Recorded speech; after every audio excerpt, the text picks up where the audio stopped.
You have walked these mountains your whole life. The wet leaf litter after rain, the creek behind the cabin, the bend where light comes through the poplars. You feel safe here. That is the first thing you got wrong. The southern Appalachians hold some of the densest wildlife anywhere, and much of it would prefer you keep believing the woods are gentle, that the real danger is somewhere else, some other country, some other continent. It is not. It is in the tall grass by your mailbox, in the gray paper nest over your porch, in the old tire filling with rainwater behind your shed. Here are 11 of them, 11 residents of these mountains that can hurt you, or worse, and the quiet agreement you have made with every one to pretend they are not there. Number 1 lives in the tall grass, and it is about the size of a poppy seed. The black-legged tick, the one most folks call the deer tick, waits on a blade of grass, front legs open, hoping you brush past. It does not chase. It does not need to. You know it carries Lyme disease. But it also carries a virus called powassan, and powassan does not wait a day and a half the way Lyme does. It can pass into you in about 15 minutes. In 2025, the CDC logged a record 76 cases. Roughly 1 in 10 of the severe ones is fatal, and half the survivors never fully get their minds back. You will not feel the bite. Not feeling, it is the whole point. Number 1 is the reason a man can weed his garden on a Sunday and be in a hospital bed the next weekend, and never connect the two. Number 2 looks almost identical except for a single white dot on her back, like somebody touched her with a drop of paint. This is the Lone Star tick, and she is not patient. She hunts. She crawls toward the warmth and breath of a living thing, and what she leaves behind is stranger than any fever.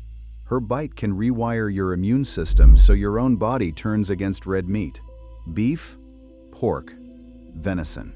A cheeseburger, they call it alpha-gal syndrome, and the cruelty is the delay.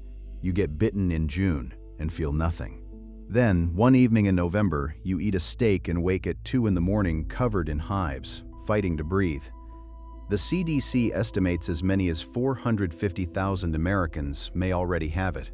In the mountain states, recent testing found the antibodies in about 1 in 4 adults. Number 2 is the tick that can end a lifetime of Sunday cookouts with one bite you never even noticed. And here is a bitter irony no tourism board will print. We healed the forest, we brought the white-tailed deer back from the edge of vanishing, and the healthy forest filled up with ticks. But the ticks are not even the fastest killer up here. Number 3 moves fast enough to frighten the doctors. The American dog tick carries Rocky Mountain spotted fever, which, despite the name, takes more lives in the southeast than out west. It is the deadliest tick-borne disease in the country. It can pass to you in as little as 2 hours, and early on, it looks like nothing. A fever, a headache, the kind of thing a grown man shrugs off and heads back to the woodpile. The rash that finally tells the truth shows up 2 to 4 days later, which is often too late. Left alone, it can take a finger. It can take your hearing. It can take your life. The cure, doxycycline, works, but only if somebody reaches for it in time. Number 3 is the reason a fever after an afternoon in the mountains is not something you wait out at home. Number 4 you have swatted 1,000 times without knowing what it could do. Nearly every mosquito up here is just an itch, but one of them, the eastern treehole mosquito, along with invasive cousins that arrived in shipments of used tires, carries lacrosse virus, and lacrosse does something the others do not. It goes after children. It is the leading cause of mosquito-borne brain swelling in American kids. And here is the part nobody at the visitor center says out loud. Around 80% of the serious cases in the whole country come from right here in Appalachia. Eastern Tennessee, Western North Carolina, West Virginia. It does not breed in some deep swamp. It breeds in a bucket, a bird bath, an old tire where 2 inches of rainwater have sat for a week. Number 4 is the reason the most dangerous thing in a grandfather's backyard may be the water he never bothered to tip out. Number 5 comes into the house at night. It is called the kissing bug, and that name is far too gentle for what it does. It is the size of your thumb tip, dark, with a narrow cone-shaped head, and it feeds on your blood while you sleep, often around the mouth and eyes.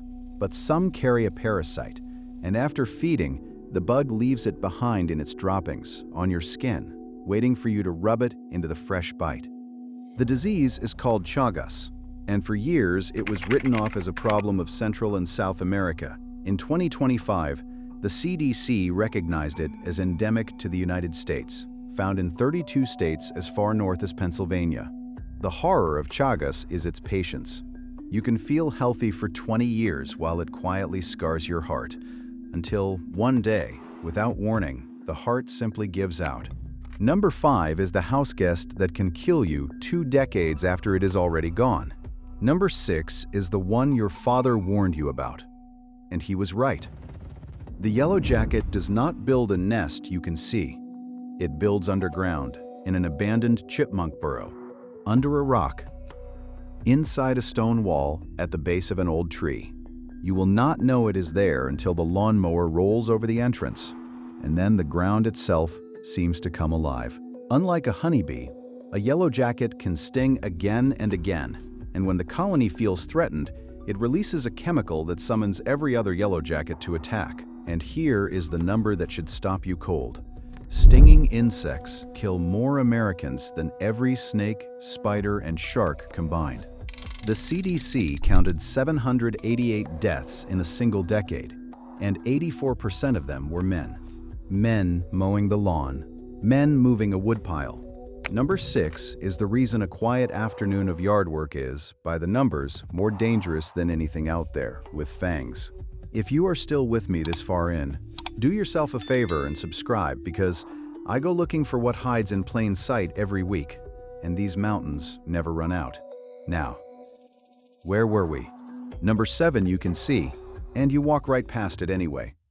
That gray, papery football hanging in the oak by the driveway, growing to the size of a basketball, is a bald-faced hornet nest, and inside can be 700 of them. Now, a bald-faced hornet is not technically a hornet. It is a yellow jacket that decided to build up in a tree instead of down in the ground, which somehow only makes it worse. It does not wait to be stepped on. It defends that nest with a fury. It stings over and over, and it can spray venom straight into your eyes. People see the nest in spring, when it is small, and think, I will deal with that later. By August, it is the size of a beach ball, and it is full. Number 7 is the danger that hangs in plain sight all summer politely while everyone agrees to look the other way. Number 8 is the one the old-timers gave a name meant to scare you, and that name has done its job.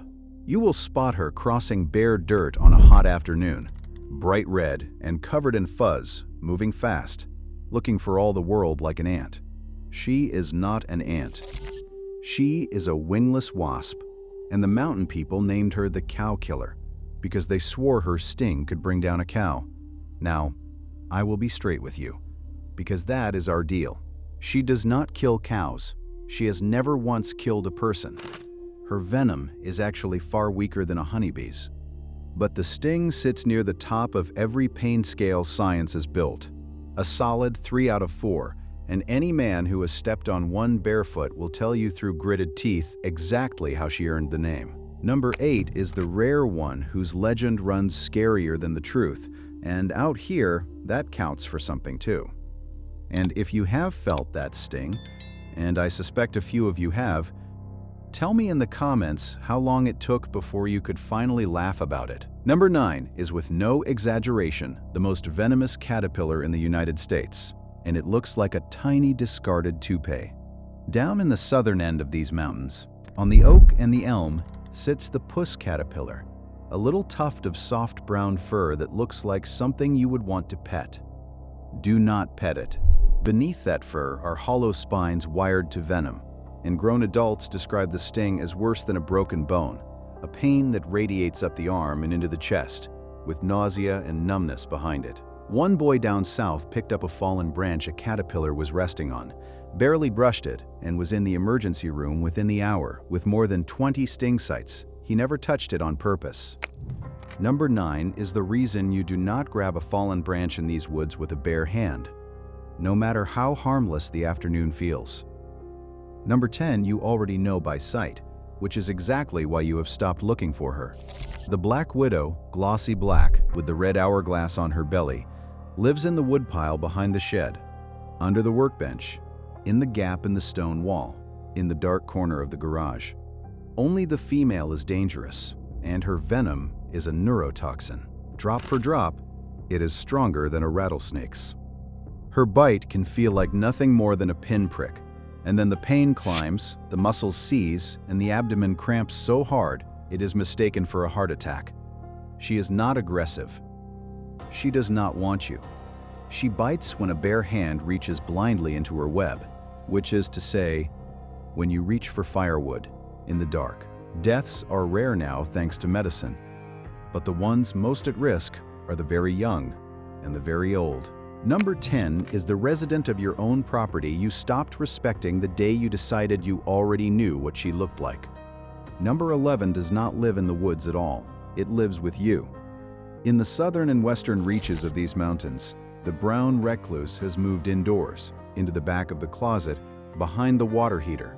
Inside the boxes you keep meaning to sort, and, famously, inside a shoe left in the corner. It is small brown, unremarkable, with only a faint violin shape on its back. And that ordinariness is its greatest weapon, because you never think twice about it. Its venom does not go after the nerves. It kills the flesh around the bite, slowly, over days and weeks, leaving a wound that can take months to close. But here is the strange twist. This little spider gets blamed for far more than it ever does. Half the bites people swear came from a recluse, came from something else entirely. It is feared in places it does not even live, and ignored where it does, which might be the most human thing about it. Number 11 is the danger you carried into your own house yourself, in a box, and then agreed to store in the dark. So that is 11. 11 neighbors. On the ridge, in the grass, in the basement, in the shoe. And if you are waiting for me to tell you to be afraid of them, I am not going to, because fear was never really the point. Look at what these 11 have in common. Almost none of it was ever built to hurt you. The tick is only trying to eat. The mosquito is only laying eggs in the still water of a forgotten bucket. The widow only wants to be left alone in her corner of the shed. The mountain feels nothing about you at all, and that is not cruelty but the plain condition of a wild place, dressed in wildflowers and bird songs so people can bear to live inside it. And so, we make an agreement. We decide the woods are gentle, the water is clean, the pretty red one is just an ant, and the nest is empty.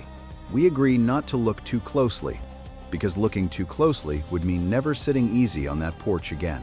That is not ignorance, but inheritance, the way families have lived beside these mountains for 300 years. And it was never really about fear. It is the quiet agreement you make to call a dangerous place home.